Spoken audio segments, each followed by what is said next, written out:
Here's a termination checklist that you can save for later.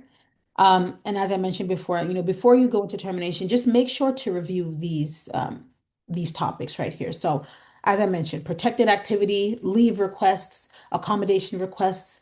What documentation do you already have lined up? Make sure your documentation is in order. All right. Make sure that you've been consistent across the board. Look at past discipline. How have you handled this in the past?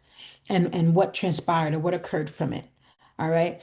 Have there been any reports or have there been any complaints about maybe statements that a manager has made? What's the timing on this? Has anything occurred recently with this employee that should cause you to pause, right?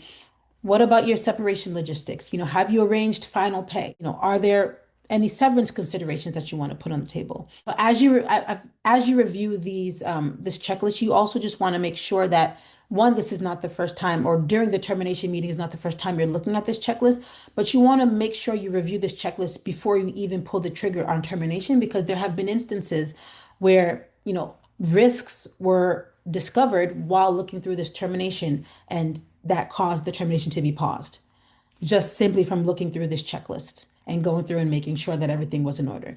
But if you go through this checklist and you realize that there's nothing to worry about, no red flags, then yeah, go ahead and do what you need to do to pull the trigger, but make sure you are first reviewing this before you open that, because once that trigger is pulled, one, it makes things awkward, but two, you don't want to have to go back and negotiate or go back and be in the termination meeting debating on whether you're terminating an individual. It's not fair to them and it's not fair to the organization.